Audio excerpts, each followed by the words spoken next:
Well, good afternoon, everybody, and thank you for joining us. Whether we receive the impeachment articles on Secretary Mayorkas tomorrow or next week, the Democrat leader of the Senate still plans on halting the process to stop an impeachment trial. Make no mistake about it, a vote to block the impeachment trial of Secretary Mayorkas is a vote to keep our borders open. A vote to block the impeachment trial is a vote to tell Laken Riley's family that we don't care. It's a vote that tells 250,000 Americans who've lost a loved one to fentanyl poisoning that we don't care. I think it's significant that it would only take 2 Democrats to deny tabling this process in order to proceed with an impeachment trial. But we certainly don't think that's going to be the case. Why? Because this issue is so toxic to Senate Democrats, to House Democrats, and to Joe Biden that they do not want this to be the issue of the day. But my hope is that the good people of Montana and Ohio, Wisconsin and Michigan, Nevada, Pennsylvania, that they hold their senators accountable this November. Make one thing clear before I turn it over to my colleagues. Tabling this impeachment articles is a nuclear option. In our estimation, this is a nuclear option, and it will necessitate some type of nuclear retaliations, much as when Harry Reid went nuclear in 2013 to get his judges moving forward, invoking the nuclear option. It came back to bite them in the form of Neil Gorsuch in 2017.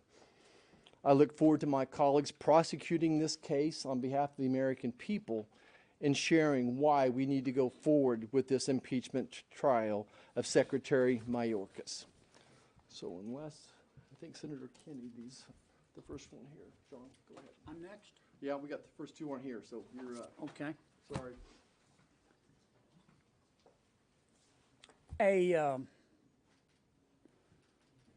A charitable interpretation of what Senator Schumer is planning to do does not exist.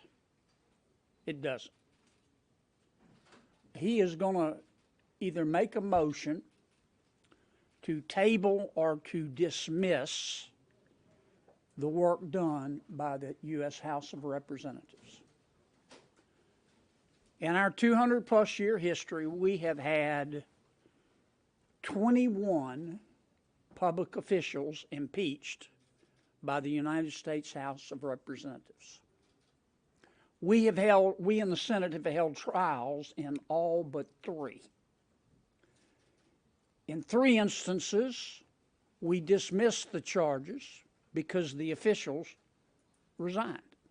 The other incident, we dismissed the charges because it involved a senator, and we did not believe we had the authority to hold an impeachment of a senator. Now, those are the facts. I fully expect Senator Schumer to try to muddy up the water to try to make it look deep. But this is really very simple. We're either going to follow Senate custom, Senate rules, and Senate history, or we are not. And if he chooses, and if he may have the votes to do it, but if he chooses to dismiss these impeachment articles without so much as a trial, as if it were just spam in the Democrats' inbox, it'll be further evidence that under this administration, the Senate has been rotting from within. Rotting from within. Under this administration, we don't do a budget anymore. The leadership just gets together and writes a bill. Sometimes they cut the budget bill, the omnibus, in 2 and make it 2 mini bills, but still does the same thing. This is just one more step. I mean, what are we here for? Impeaching a public official by the United States House of Representatives after months and months and months of investigation and witnesses, and then taking a vote, is one of the most solemn acts that the House can do. And Senator Schumer is just going to dismiss that? Not even hold a trial? Because he thinks he has the votes and it's politically expedient? Isn't that special? And every one of you here know that if Republicans were doing the same thing, you would be catatonic and foaming at the mouth. And that's what Chuck's doing. And it is wrong. And we're going to do everything we can to stop it. Now, originally, Senator Schumer had planned to do this on a Thursday, when everybody is trying to get back to their districts. Isn't that special? Wonder why he picked a Thursday. We have asked, and I understand the Speaker, I understand it's public now, the Speaker, we asked him to delay sending over the articles until Monday, to at least give us a full week. We'll see if Senator Schumer honors the extra time. This is unconscionable, people. This ranks right up there with getting rid of the filibuster. We're either going to have a United States Senate as set up by our founders, or we're not. And that's what's going on here.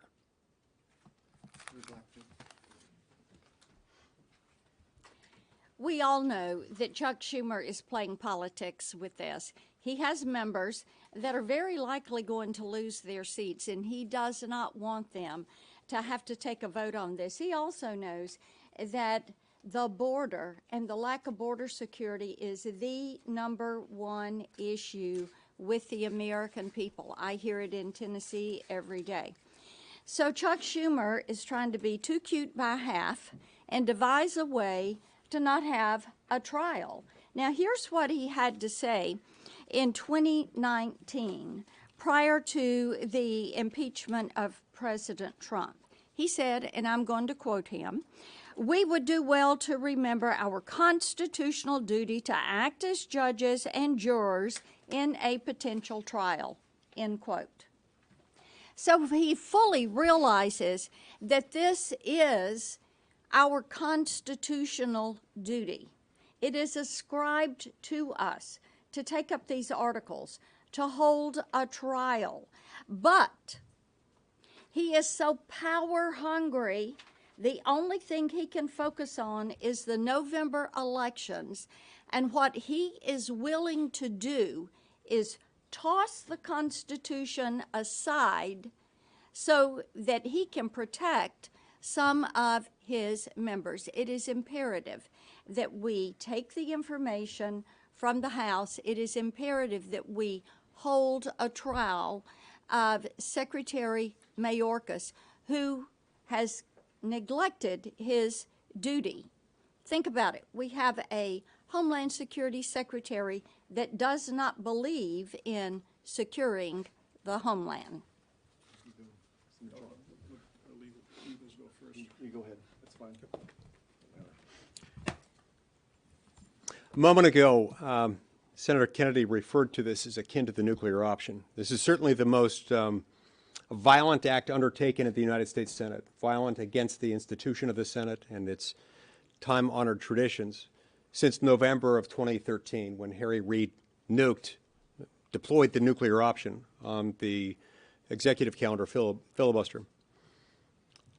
In a sense, this is even more serious. On the one hand, we deal more frequently on a day-to-day basis with the filibuster. But on the other hand, in this respect, this effort to nuke our traditions is even more serious here, because unlike the filibuster, which is rooted in tradition, in our rules, this one's rooted in the Constitution. Article 1 gives the House the sole power to impeach and gives the Senate the power and the duty to conduct trials of impeached officials. There have been 21 sets of articles of impeachment passed by the House of Representatives in the history of our republic. And I believe it's 17 out of those 21 cases where the Senate conducted a trial and those proceedings culminated in a verdict of guilty or not guilty. In the remaining 4 cases, the Senate didn't conduct a trial and didn't reach a verdict of guilty or not guilty, but only because between the time when the House adopted the articles and it reached or not reached the Senate, the person holding the office had either died or left office, thus mooting the case and obviating the need for a trial.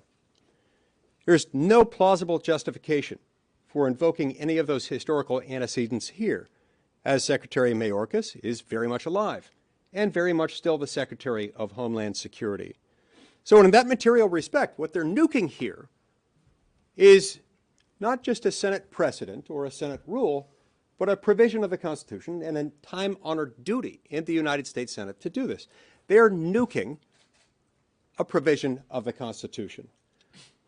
So separate and apart from how you feel about Secretary Mayorkas and his performance of his duties, anyone who fancies him or herself an institutionalist, someone concerned about the Senate as an institution, should for that reason alone be willing to stand up to this form of legislative tyranny and say that we've got an obligation to do this. Now, on the merits of the thing, I would ask a series of questions that one way or another, regardless of where you stand on Secretary Mayorkas, need to be answered.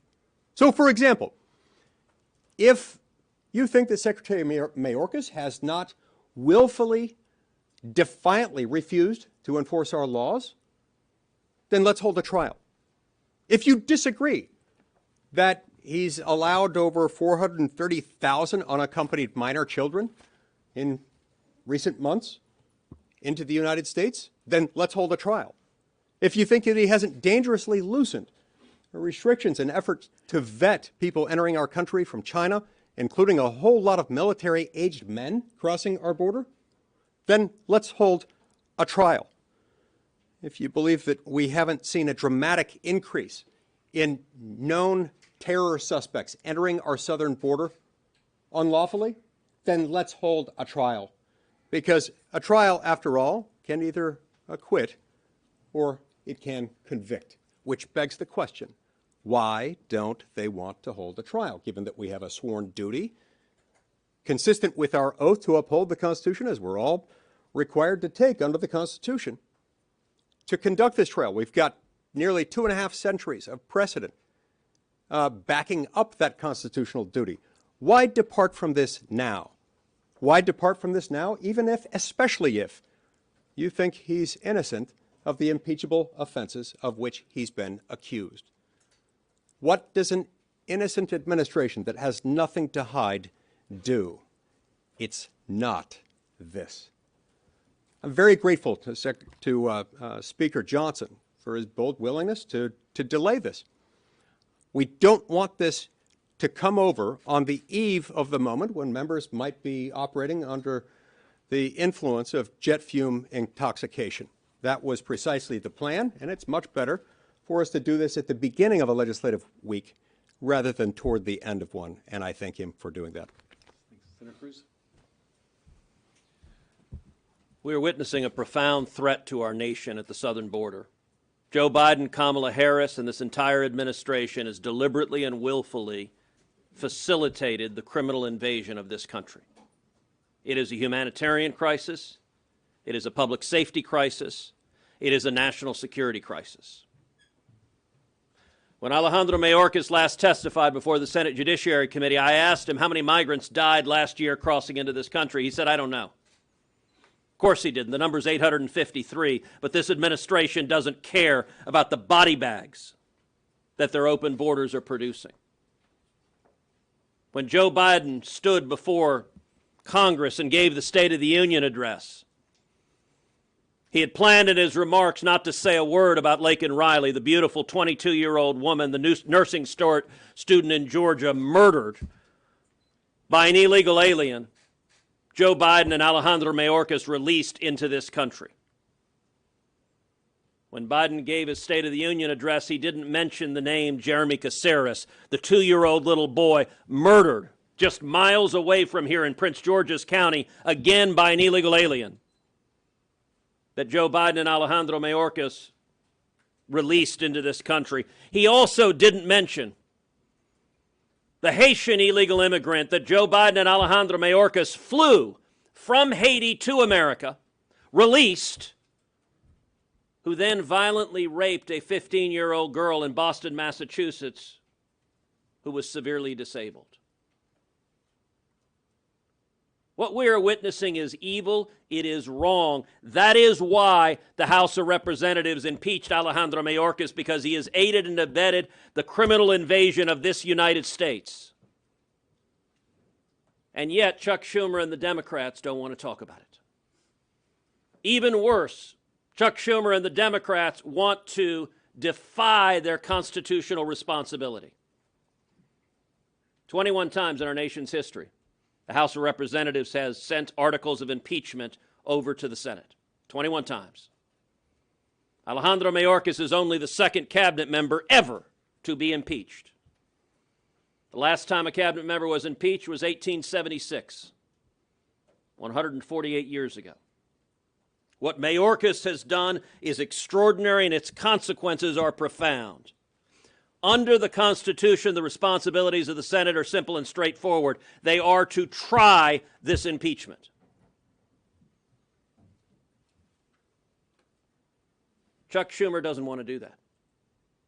Instead, he wants to move to table the entire thing, and there are three reasons Chuck Schumer wants to move to table the articles of impeachment. Reason number one, he does not want to allow the House managers to present the evidence of Alejandro Mayorkas and this administration's willful decision to aid and abet this criminal invasion of this country. The second reason Schumer wants to table the articles of impeachment is he does not want a trial. He does not want the American people to see the facts. When each of us lay out the facts of what's going on, no Democrat argues. There's not another side. They don't defend it and say, no, it's great. Don't worry about the people who are dying. Don't worry about the children being raped. Don't worry about the Mexican drug cartels making billions of dollars. The Democrats have no response. Their response is they count on the media not to report it. That's their entire strategy.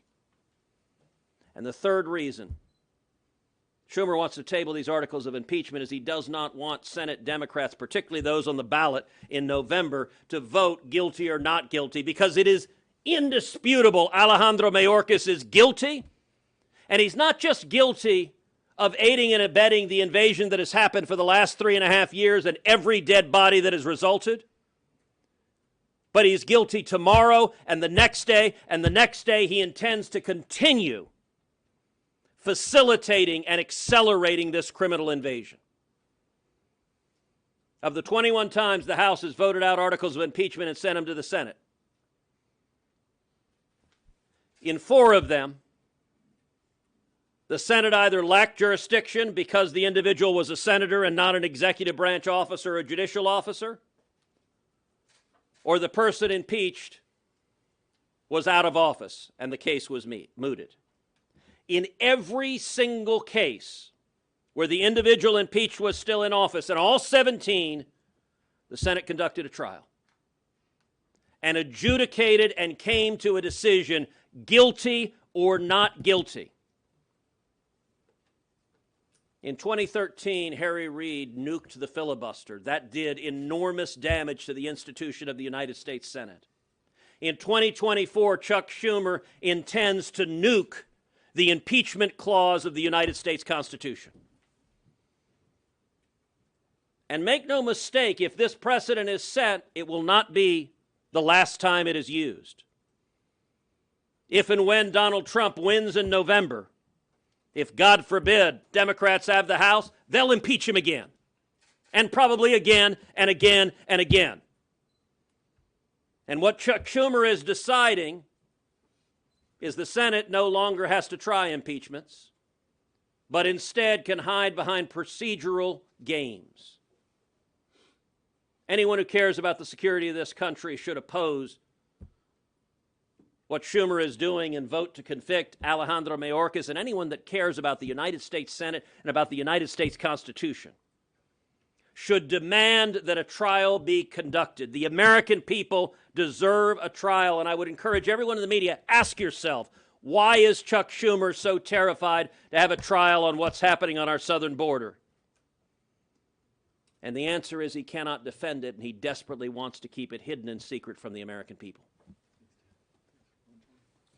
Well, first of all, thank you, Senator Marshall, for sponsoring this press conference. Thanks to all of you for coming here. And I want to thank the legal minds of our conference for kind of laying out the case of why we must hold a trial. I'm going to make the practical case. The reason Chuck Schumer wants to table it is this chart. I was with President Trump last week, traveling with him. Of course, we talked about the border.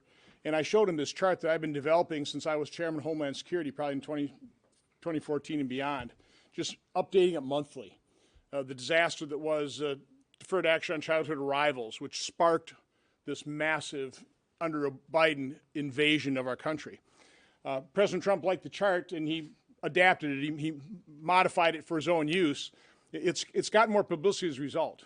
I'm shocked. But one of the commentators, one of the political commentators, retweeted that chart and said, this will itself decide the election. That's why Senator Schumer does not want to hold this trial. I've made one additional modification. By the way, what I like about this chart and what I've tried to describe here is the cause and effect. You know, starting with DACA, the reinterpretation of the Flores decision, the fact that President Trump was faced with his own border crisis, but he fixed it. You'll notice his peak, a little under 5,000 people a day on average being encountered at the southern border. Within 12 months, he had reduced that down to about 500 a day. Now, that was before Title 42. What I've added to the chart now is expulsions under Title 42.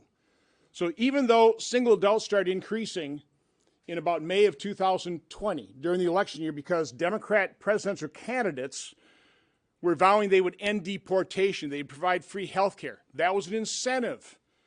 That's the problem. The Biden administration, Democrats, they are incentivizing the invasion of this country. So more people started coming. But because of COVID, President Trump invoked Title 42. And he started expelling people. So you can see the incredibly small numbers of people under the Trump administration that President Trump allowed in this country. We had pretty well secured our border, setting up the next step of passing a functioning legal immigration system. I was working with Senator Lee and the Trump administration on that. We would have fixed these problems. But unfortunately, America made the wrong choice. They elected President Biden, and Democrats control the houses of Congress. And this is an important point to understand. Democrats, President Biden, want an open border. They caused this problem. We didn't need a law passed to have President Biden have the authority to close the border. President Trump, using existing law, closed the border. President Biden, using that exact same authority, opened it up. So you can see the explosion from the end of the end of the Trump administration, where virtually we had the border closed, and then the explosion and the widening gap as President Biden allowed Title 42 to expire. But even without that, even using Title 42, they welcomed, they incentivized families, unaccompanied children, and subjected them to the depredations. Their open border policy facilitates the multi-billion-dollar business model of some of the most evil people on the planet. The human traffickers, the sex traffickers, the drug traffickers, poisoning our cities. That's what Biden and the Democrats, and this is important to note too, it's not just President Biden. This is Democrat policies. That's what must be defeated. But Senator Schumer wants to nip this impeachment trial in the bud because he doesn't want the House managers to make the case, to explore exactly what happened, how their actions, how their policies are causing this invasion. They don't want to be held accountable. That's why a trial is imperative in the United States Senate, and why I so appreciate what Speaker Johnson apparently just announced, that he's going to delay delivery of these things so that Senator Schumer doesn't have Thursday at 1 o'clock to just snuff this thing out. So again, thank you, Senator Marshall. Thank you all, and Senator Schmidt. Thank you. Politically speaking, if there were a Mount Rushmore of worst cabinet members in the history of our country, Secretary Mayorkas would be on that Mount Rushmore. He'd be one of the faces. Legally speaking, he's subverted the laws of the United States, and that's what this is all about. But before we get to that, we have to have a trial. The Constitution calls for it. In the history of this country, as you've heard here today, what Chuck Schumer is about to do has never happened. In a town that says things are unprecedented all the time, this actually is unprecedented. The idea that you would dismiss or table something that is part of our duties, when we raise our right hand, when we take this office, something that we're supposed to do. Chuck Schumer is willing to throw all of that away because he's afraid of a couple of news cycles. And we hear a lot about threats to democracy. Ladies and gentlemen, there's only one party in this country trying to throw a political rival off the ballot, throw him in jail for the rest of his life, end the filibuster, destroy the Senate, and end impeachment forever. That is what their game plan is.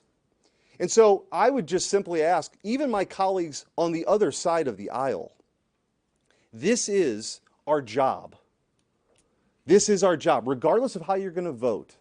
Because 200 years from now, people will look back, senators who we don't know their names and sitting in seats in that chamber, will look back to what happened in the next 7 days. And it will set a course for the rest of American history, because there's no going back. Once you break the seal here, there will be no impeachment trials ever again. And Chuck Schumer likes to say history is watching. And I would remind him, history is indeed watching Chuck Schumer. Do the right thing, hold the trial, let the chips fall where they may. Thanks, Eric. I'm going to make one point, and we'll open it up for questions. Several of us have pointed out that Senator Schumer is unleashing another nuclear weapon here.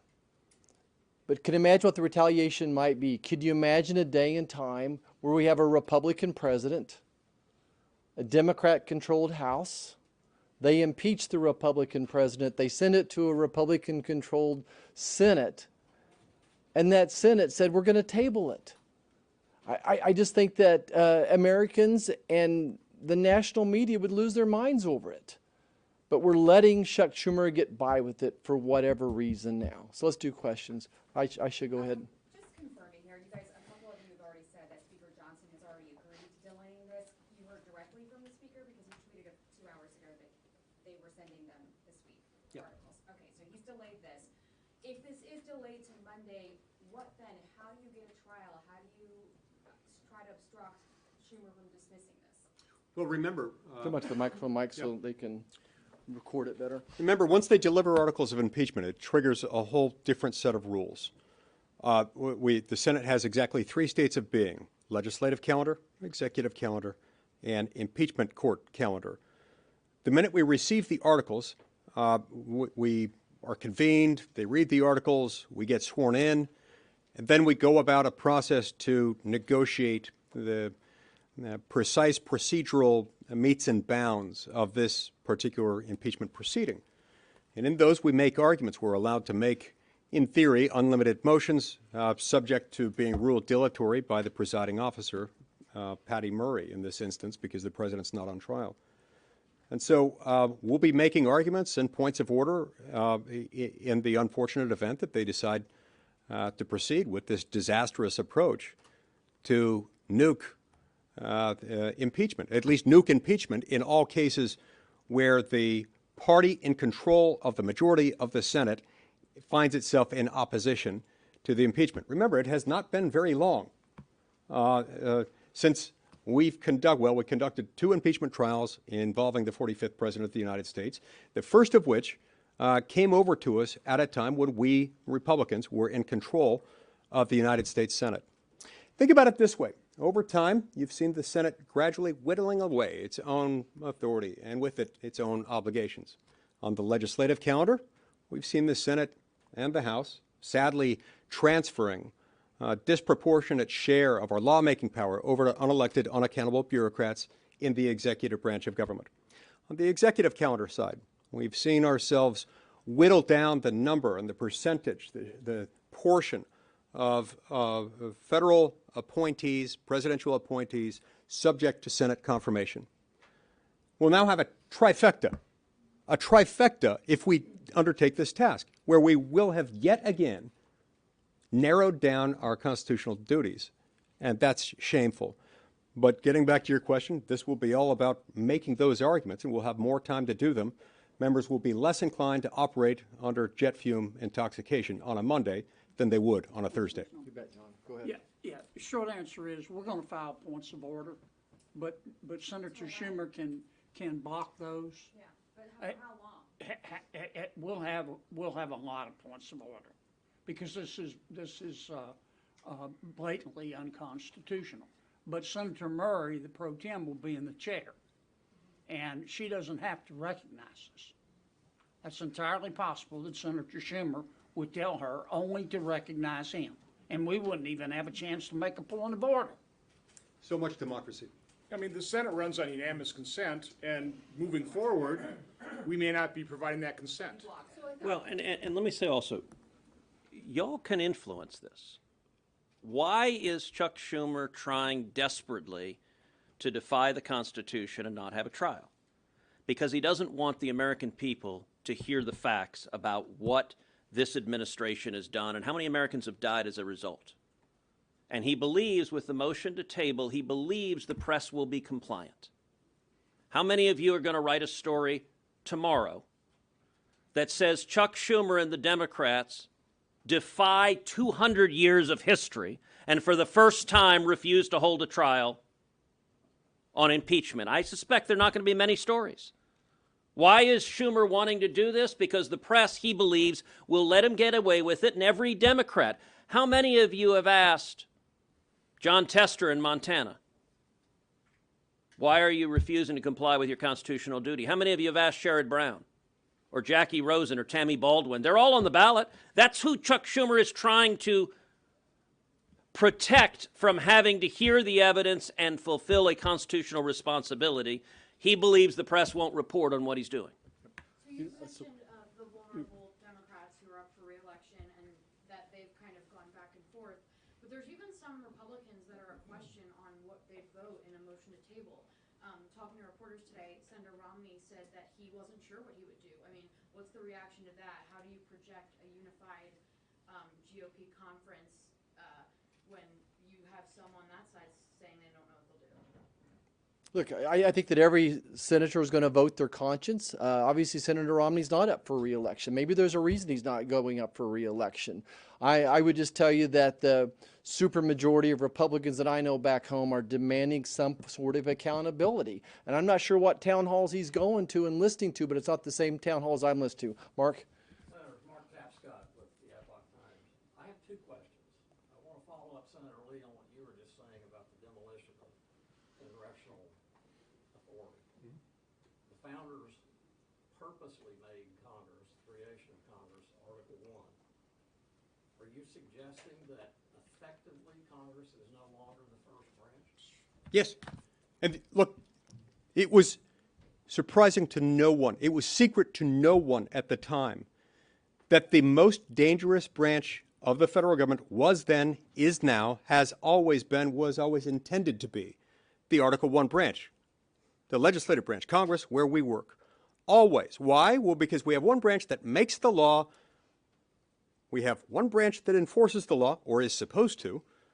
The same law is passed by the legislative branch. A third branch that interprets the law. Those are subservient to the dominant role of making the law. We set the policy. We decide what should be. The executive branch enforces that, and then in the rearview mirror, the courts look at things and say, this is what it means. This is what this is what was enacted. This is what the law actually says. So we are by far the most dangerous branch, and that's why the Founding Fathers entrusted it only to the branch of government most accountable to the people at the most regular intervals. Voters have the chance to fire every representative in the House, all 435, every 2 years. Voters have the chance to fire a third of us every 2 years. There is a reason for this, and that makes it that much more dangerous when we impart, we relinquish, we shun, we run from our own obligations, just for the sake of ease, for the sake of avoidance of criticism. That's the road to tyranny, folks. Whether you're a Democrat or Republican, a liberal or conservative, that ought to scare you to death. You said next week you want to have a full week to do impeachment trial.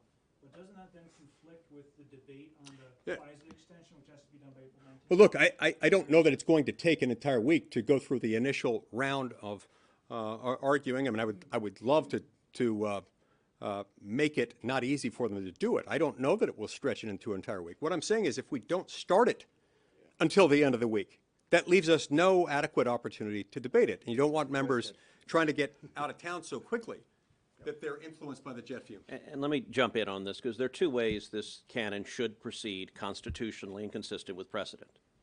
One is next week, if we receive the articles of impeachment on Monday night, the Senate, under the rules, immediately moves into a court of impeachment. And typically the beginning of that is negotiating the resolution that lays out how the impeachment will proceed. There are two ways to do it. One, the trial can be on the floor of the Senate. That's what happened with both of the impeachments of Donald Trump, is the impeachment was on the floor of the Senate. The other way they can do it is the Senate can appoint a committee to try the impeachment. So not the entire Senate, not on the Senate floor. That is the way it has typically been done for impeachments below the level of president. So Senator Lee filed an organizing resolution for the full Senate to convene and conduct a trial the way we did twice for President Trump. He and I both believe that would be the best way to do it. But it's not the only way to do it. The other way to do it would be next week, when the articles of impeachment are received, to appoint an impeachment committee that would then conduct the trial in the committee, and that would enable, if there are other legislative matters that need to proceed, they could proceed. They would proceed on parallel tracks. So any Democrat who tells you, no, we've got other things to turn to, we've got FISA, we've got this, we got that, every one of those arguments is baloney. Because under the existing rules, the Senate could appoint an impeachment committee to conduct a trial that would be public and in front of the American people, and the Senate could simultaneously proceed and consider legislation while that trial was ongoing. Senator Johnson, I just want to pick up on something that you said, because you said this place functions by unanimous consent. Is it, I just want to make sure I understand, is it that if you don't get a trial, that's the promise? You guys will gum this up then going forward? Well, of course, we would need the majority of the Republican conference to basically agree with that strategy, but we believe this is important enough that that ought to be on the table.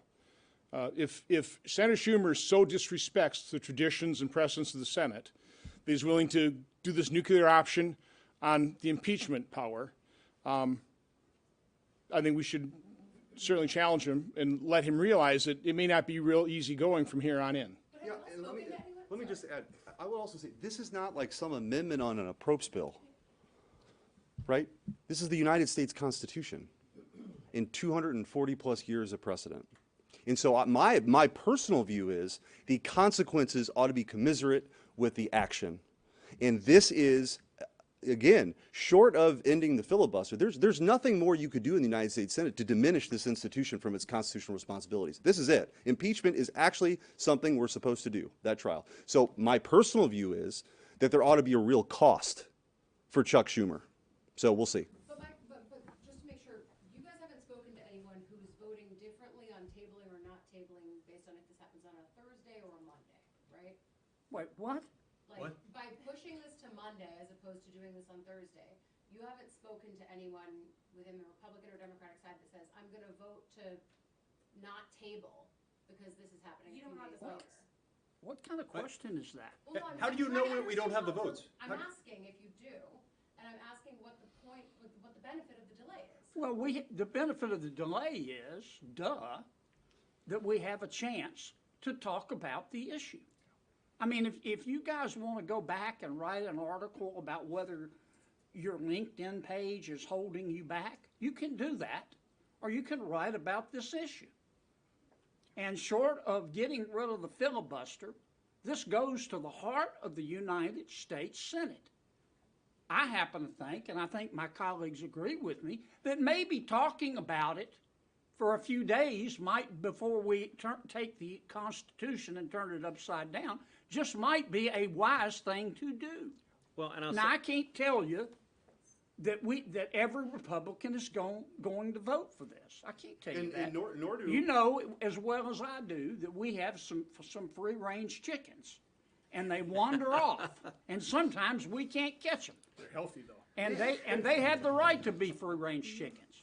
I'm just telling you, all these questions that are being asked, you're falling into Senator Schumer's trap, because he's going to try to muddy up this water to make it look deep. There's nothing complicated about this. You either believe in the Constitution or you don't. I will say there was strong consensus in the Senate lunch today to delay this delivery of impeachment so we can have this discussion, because we feel this is an important discussion to have. So again, that was almost unanimous consensus. Nobody, people asked, anybody dissent? Nobody did. yeah, And and by let's the be, way, Joe Manchin and Kyrsten Sinema bucked Chuck Schumer on the filibuster just a couple years ago. So I don't know. There might be Democrats who actually care about the Constitution too. Nah. But if they're allowed to get away with this tabling or dismissal, that would be. and let's be clear, the question, what difference does it make doing it on a Thursday afternoon? Every one of you covers Capitol Hill. You're aware on Thursday afternoon, senators rush to the airport and fly to get out of here. Schumer wants it on a Thursday afternoon because he wants no coverage. He wants it to go away quickly. The advantage of starting the week with it is it enables the Senate to focus on it. We ought to do our job. And I will say the question a minute ago that was asked, well, you don't have the votes. Understand what you say when you say that we don't have the votes. You're saying that you know that every single Democrat senator does not give a damn about what evidence might be presented, wouldn't listen to the evidence, wouldn't be open to any evidence, doesn't care about the people being killed, doesn't care about the 100,000 Americans who died of drug overdoses last year, doesn't care about the little boys and girls being violently sexually assaulted. They don't come to the border. They don't look them in the eyes. I do. Every one of us here has been to the border. We've seen children. We've seen women who have been brutalized by the cartels. And your question assumes no Democrat cares. They're all okay with the open border. By the way, remember that when you write the stories about each of the Democrats saying, I'm very concerned about border security, because they're going to say that in their election ads.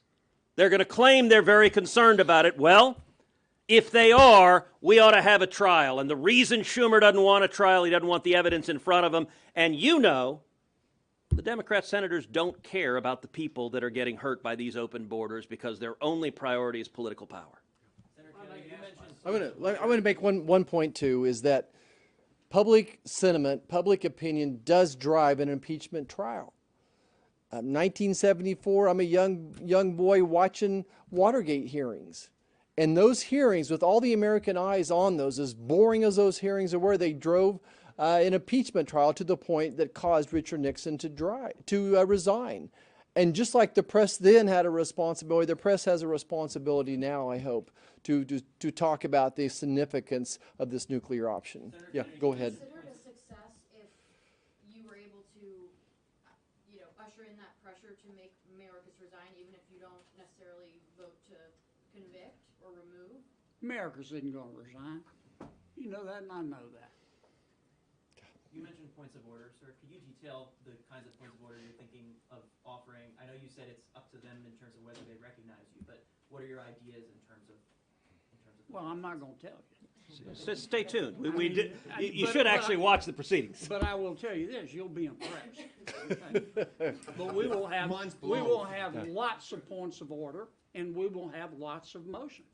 But let me say it again. And maybe some free-range chickens. And maybe some free-range chickens. But I don't know if we'll even get to make them. Fried or Because if Senator Schumer walks in there and gives the high sign to the Speaker Pro Tem, and she won't recognize anybody but Senator Schumer, they can even get rid of our responsibility to raise points of order, because this thing is unconstitutional. Yep. I mean, it's clearly unconstitutional. Good, go ahead. What's the bare minimum you need to see from the trial to say that you're satisfied with how the process went before a vote was taken? I want a trial. Conduct a trial. Allow the House managers to present their evidence. That's how a trial occurs. So the House drives it. It's not the Senate that says, We know what evidence we want to hear. The Senate sits and receives the evidence, considers the evidence, and makes a determination. Have a real trial. The House will have that responsibility. And by the way, we've all seen that happen. That happened twice in recent years when the Democrats impeached Donald Trump. And to stick with John Kennedy's poultry analogies, remember, what's good for the goose is good for the gander.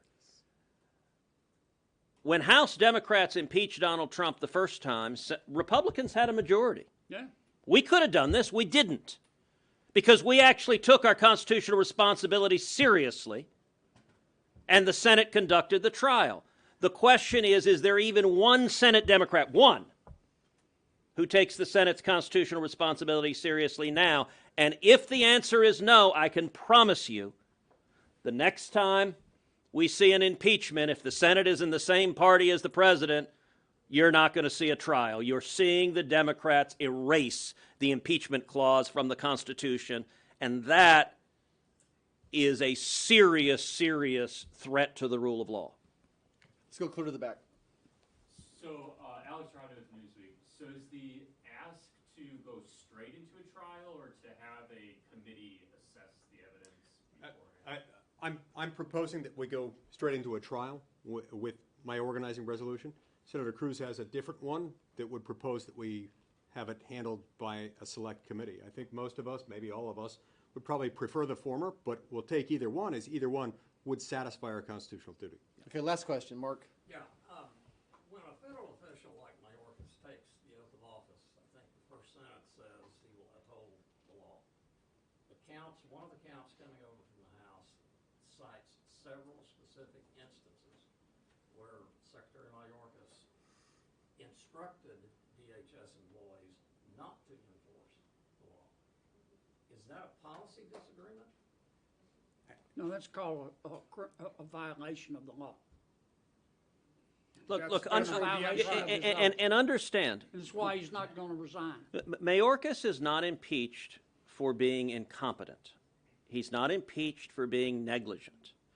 This invasion is not an accident. It's not that they're bad at the job. Sadly, it's that Alejandro Mayorkas is very good at the job he's trying to do, and the job he is trying to do is maximize the number of illegal immigrants in America. This is absolutely deliberate, and this is flouting the law. Look, I've said several times, Joe Biden has done something I thought was impossible. He made me miss Barack Obama. Listen, Barack Obama, there are lots of things I disagreed with. There are lots of things I disagreed with about Barack Obama. But when it came to immigration, Obama, by and large, followed the law. And in particular, Obama deported millions of people. Remember, the left got mad at Obama. They called him the deporter-in-chief. We have never seen a president of the United States do what Joe Biden is doing, which is utterly flouting the law. Not only is Mayorkas not trying to secure the border, he's trying to accelerate illegal immigration. He wants the 10.4 million illegal immigrants to become 20 million, 30 million, 40 million, because he views them all as future Democrat votes. And so this is different from saying he's not very good at his job. This is openly defying the law, and this is aiding and abetting Mexican criminal cartels, human and drug traffickers that have become decabillionaires because of these open border policies. So one final comment, because I want to disagree with Senator Cruz. It was President Obama that sparked this invasion with the Deferred Action on Childhood Arrivals memorandum.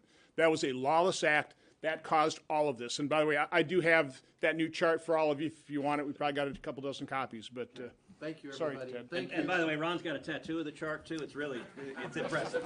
Stop. Updates it monthly. Stop. Stop. Thanks, everybody. It's right there if you want it.